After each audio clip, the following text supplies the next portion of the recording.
사연을 읽어볼게요. 안녕하세요. 저는 서울 사는 평범한 여학생입니다. 전 현재 광주의 사촌언니 집에 있어요. 언니의 노트북을 빌려 이렇게 글을 씁니다. 제목 그대로입니다. 제발 들어주시고 도와주세요. 저희 친할아버지께서는 아빠가 대학 들어갈 즈음 돌아가셨다 합니다. 그래서 제 친가는 친할머니와 큰 고모, 둘째 고모, 아빠, 그리고 작은아빠 이렇게 있으십니다. 물론 사촌언니, 오빠 동생 등등 수두룩하고요. 그래서 제 친가는 복잡한 편입니다. 저희 친할머니는 굉장히 가부장적인 분이세요. 정말 조선시대에 나오실 정도로 오직 아들만 챙기시는 분이세요. 그래서 진짜 친가에 가면 남자는 절대 부엌에 못 들어가고 여자는 식사할 때 무릎 꿇고 먹어야 됩니다. 남녀 자리 구분해서 앉고요. 보통 그런 집안에서 시누이랑 새언니랑 사이 안 좋을 수도 있는데 우린 그런 거 절대 없어요. 왜냐하면 할머니 딸이랑 할머니 며느리랑 똑같이 천대받거든요. 그나마 딸이 며느리보다 덜 천대받는 정도? 그래서 동지처럼 지내죠.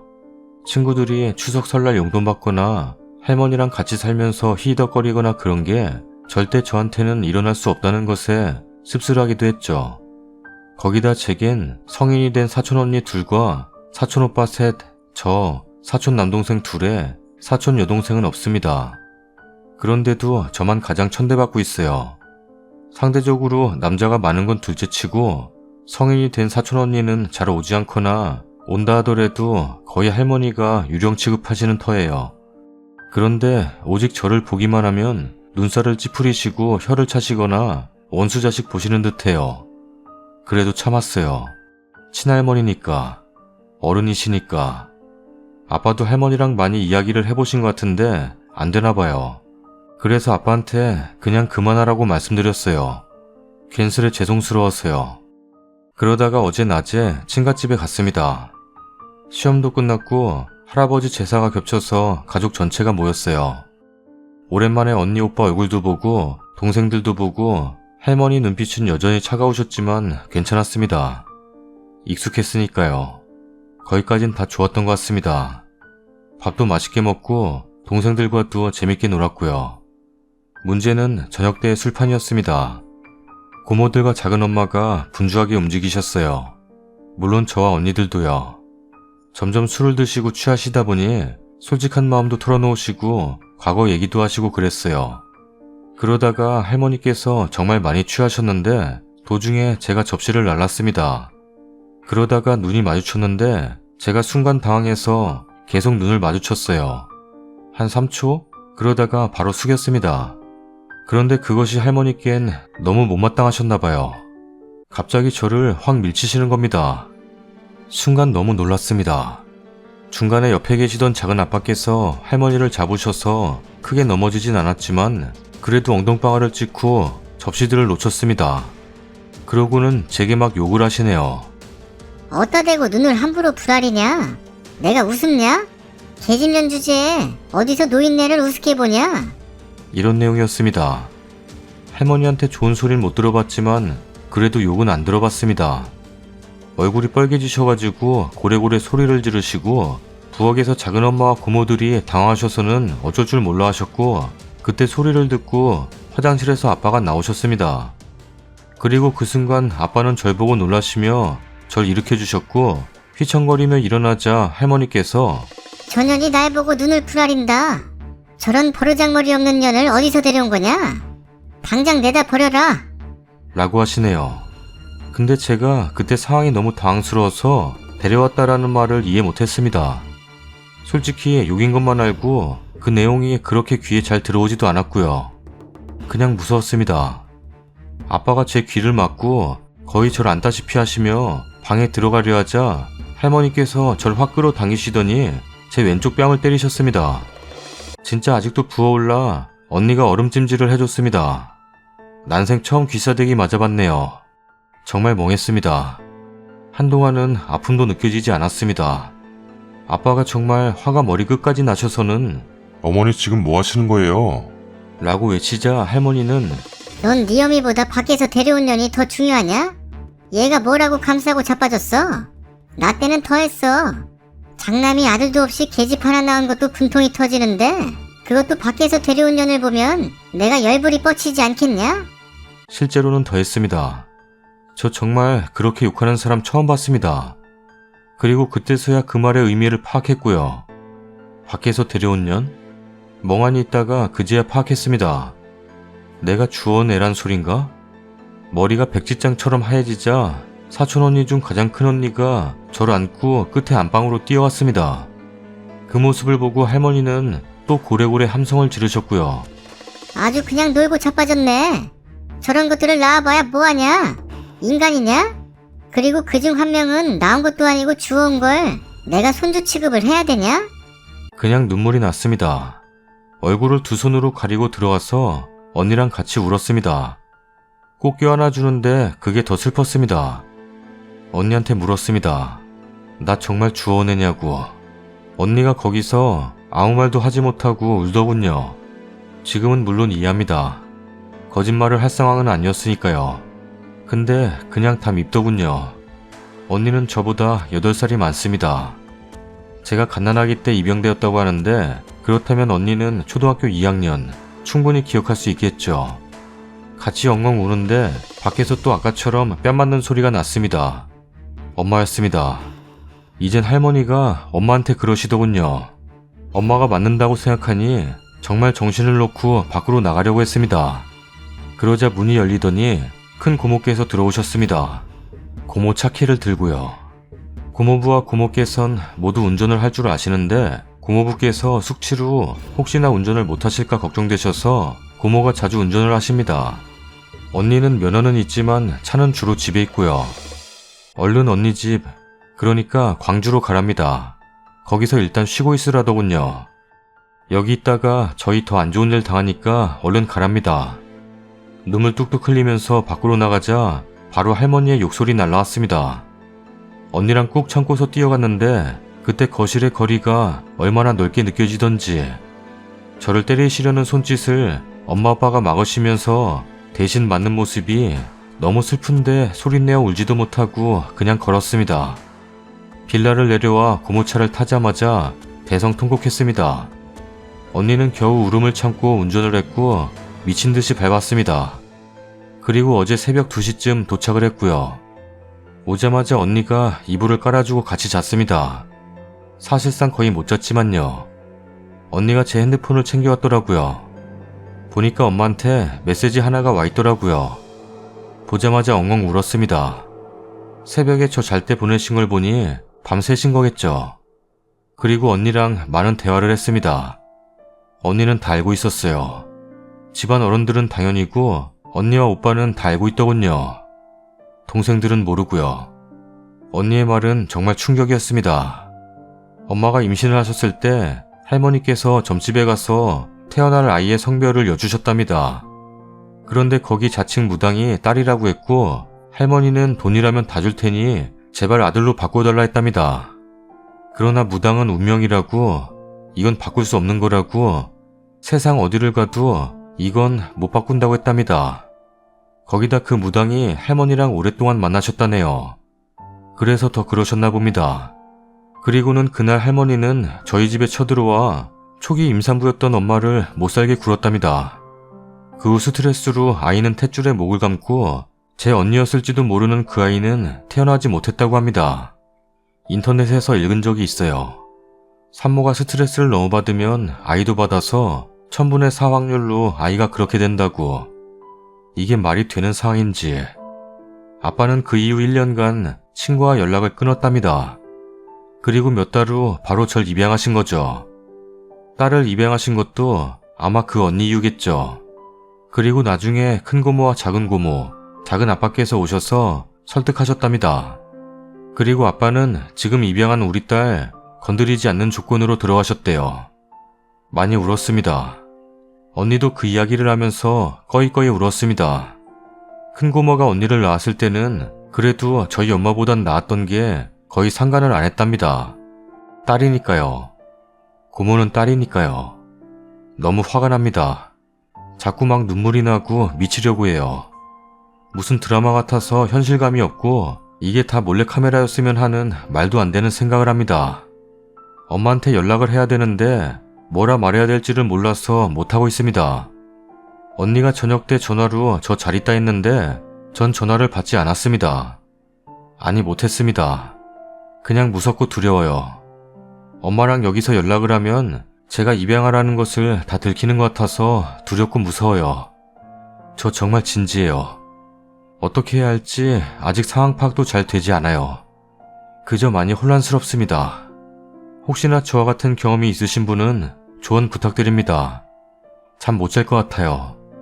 정말 그냥 미치겠습니다. 저 어떻게 해야 하나요? 엄마에게 온 문자. 많이 힘들었지. 엄마가 미안해. 방순이 언니하고 같이 있다며. 밥 잘 먹고 푹 쉬어. 엄마가 학교에 전화해둘게. 마음 가라앉히고 네가 이야기하고 싶을 때 이야기하자. 어제 많이 아팠지? 아빠도 많이 놀라셨어.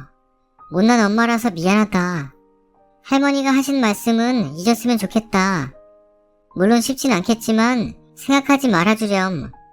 넌 엄마 아빠에게 하나밖에 없는 딸이고 세상에서 가장 사랑하고 자랑스러운 딸이야. 정말 미안하고 사랑해. 전화하고 싶을 때 전화해. 엄마랑 아빠랑 지금 집에 왔어.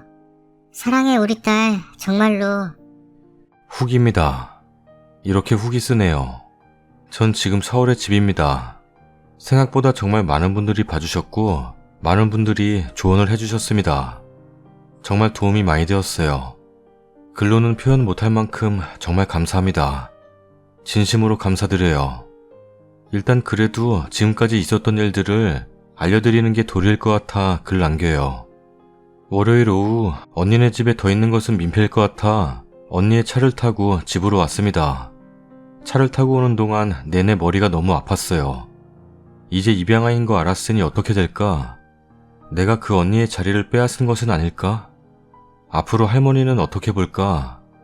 미친 듯이 생각을 하고 또 해도 정답은 나오지 않았어요.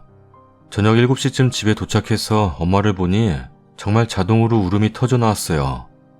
엄마 눈이 퉁퉁 부어있고 뺨도 벌겋고 정말 생각했던 것보다 너무 슬펐거든요. 같이 끌어안고 엉엉 울고 옆에서 언니도 훌쩍거렸어요. 저녁 먹고 가라는 말에도 언니는 가족끼리 대화라고 가버렸어요. 그렇게 저 엄마 아빠 셋이서만 남았어요. 심장이 터져버리는 줄 알았습니다.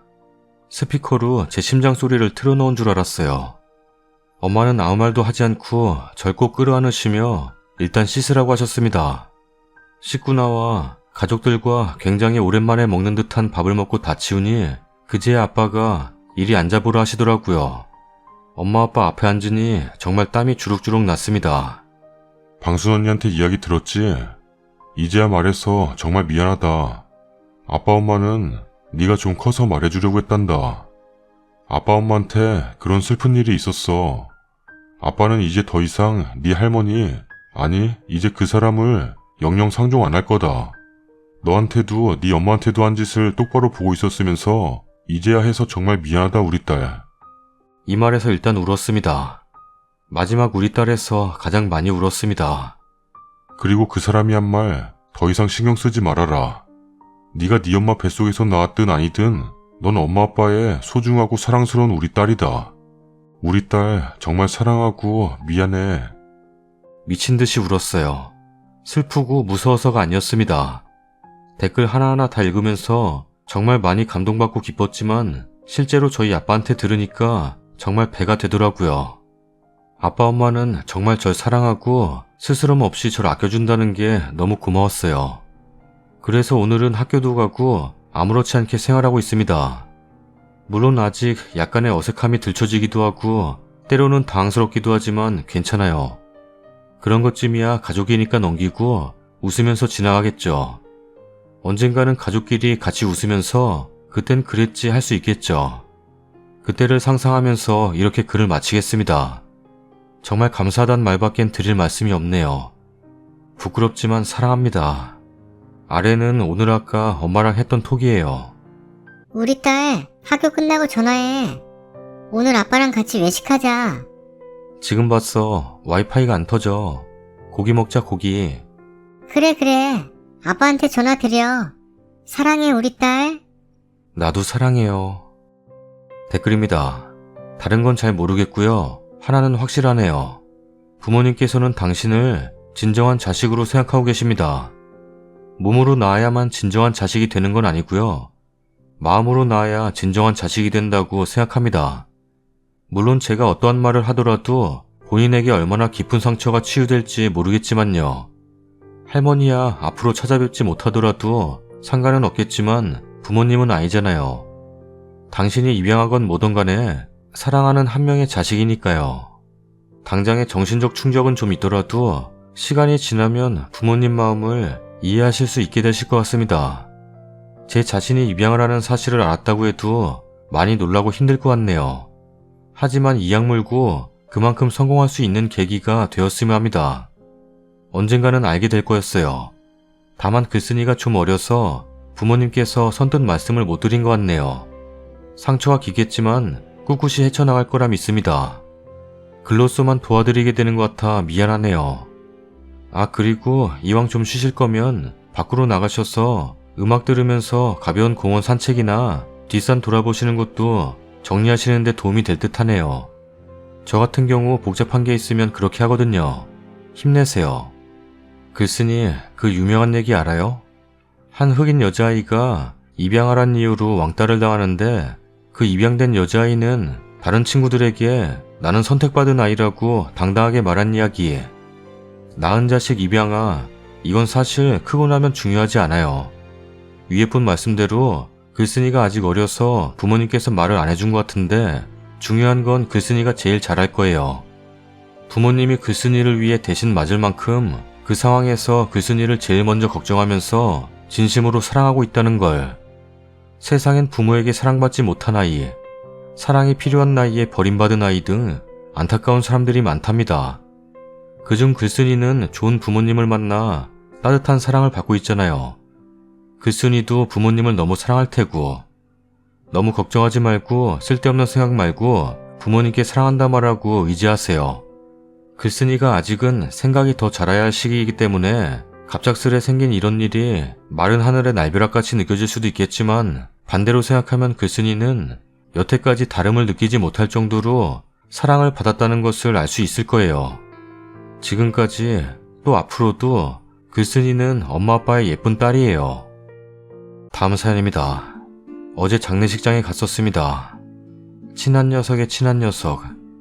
즉 저하고는 중학교 동창이지만 학창시절 안면만 있을 뿐 왕래가 없어서 이름조차 가물가물한 그런 친구의 아내의 장례식이었습니다. 결혼한 지 1년, 한창 좋은 신혼. 미래를 꿈꾸며 행복해야만 할 것 같은 이들에게 너무도 무서운 불행이고 너무도 잔인한 운명인 것이죠. 장례식장을 향하며 같이 가던 친구 녀석에게 들어보니 정말 사이좋은 부부였다고 하더군요. 그래서 너무 안타깝다고. 전 그렇게 친한 친구 녀석의 권유로 검은색 양복을 차려 입고 장례식장으로 향했습니다. 지하 장례식장으로 내려가니 너무도 한산하더군요. 사람이 없었습니다. 조문객도 없고 조의금도 다른 친구 녀석이 받고 있었죠. 저하고는 친하지도 않았던 친구의 장례식장. 냉정하게 생각하면 그닥 감정의 동요가 올 정도도 아니라고 생각하고 있었지만 씁쓸한 장소의 그 씁쓸한 분위기, 그리고 얼마나 울었는지 일어설 기력조차 없는 것 같은 얼굴을 보니 기억나는 친구 녀석. 동요되더군요. 처음 뵙지만 이제 뵐 수 없는 너무도 해맑게 웃고 계신 영정사진의 재수씨에게 절을 올리고 상주인 친구 녀석과 맞절을 하고 뭐라 말을 꺼내야 할지 몰라 그냥 손만 잡았습니다. 저희는 입술이 파랗게 질린 게 잠도 안 자고 자리를 지킨 것 같은 녀석이 안쓰러워 그 녀석을 끌다시피 데리고 조문객 장소로 나왔습니다. 밥을 앞에 차려두고 얼른 한 수저라도 뜨라고 협박하듯이 재촉을 하였어요. 그런데 계속 눈에 띄는 것이 친구 녀석이 울면서도 맞절을 하면서도 손에서 놓지 않는 낡은 운동화. 주름이 져 있지만 깨끗이 빨아진 나이키 농구화 같은 운동화를 이 녀석은 한 팔로 품에 안다시피 들고 있었죠.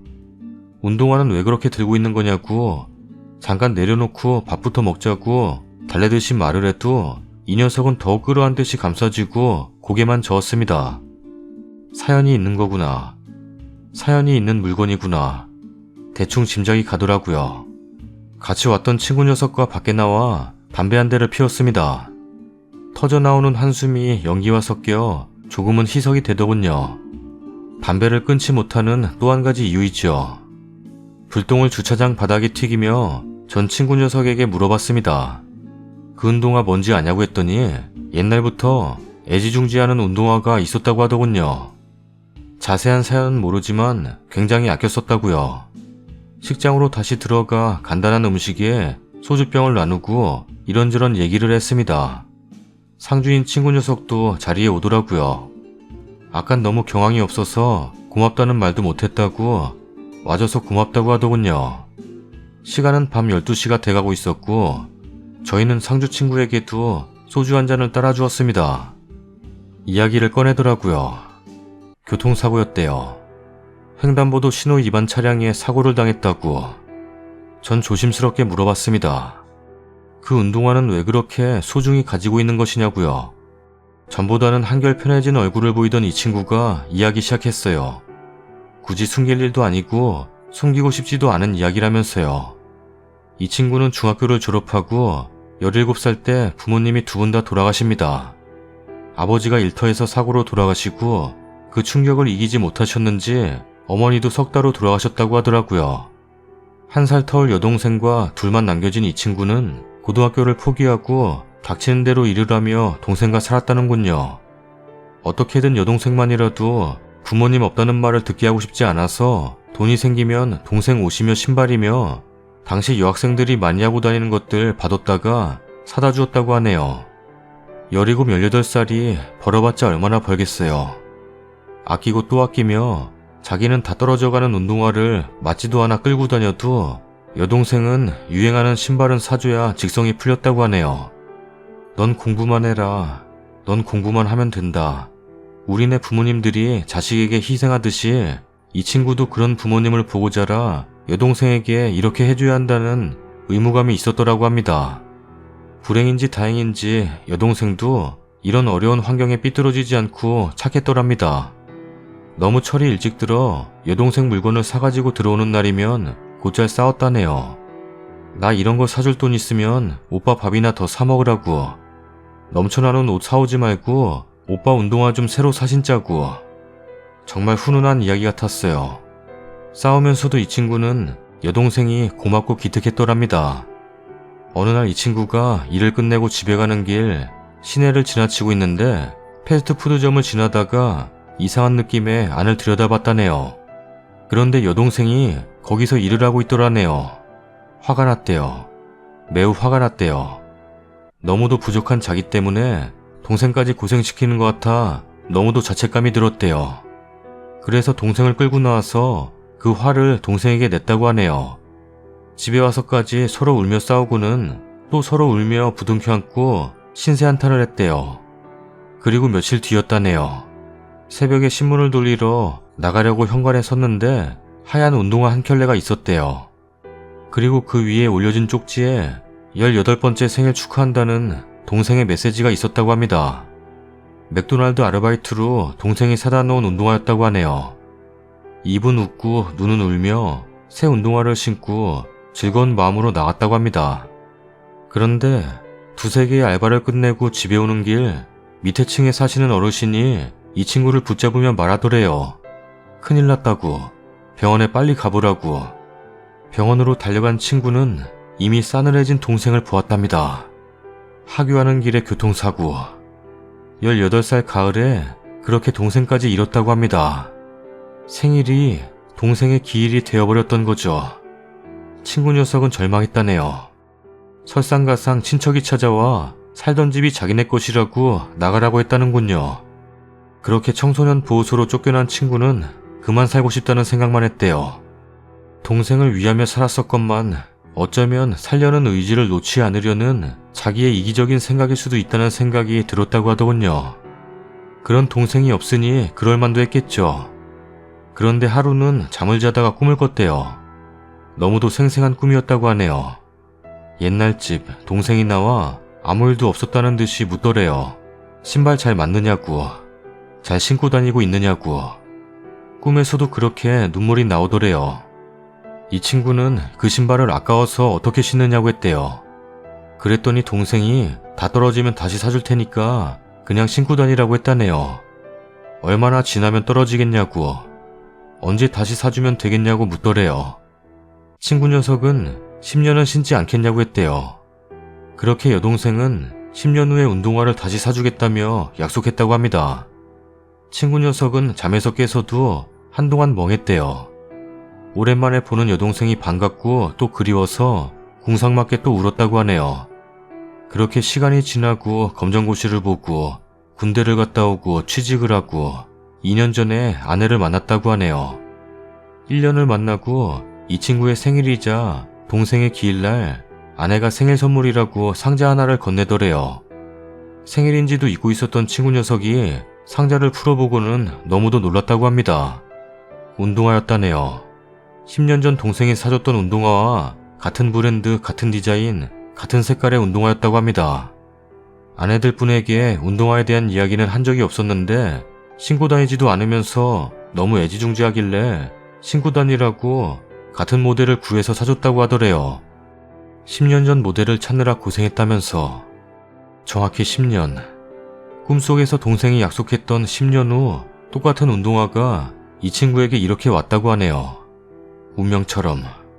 전 소름이 돋았습니다. 너무도 놀라운 이야기였어요. 순간 여동생이 살아 돌아온 듯한 착각이 들었대요. 이 친구는 평생 이 여자를 지켜주겠다 생각했고 그렇게 얼마 후 청혼하고 결혼했다고 하네요.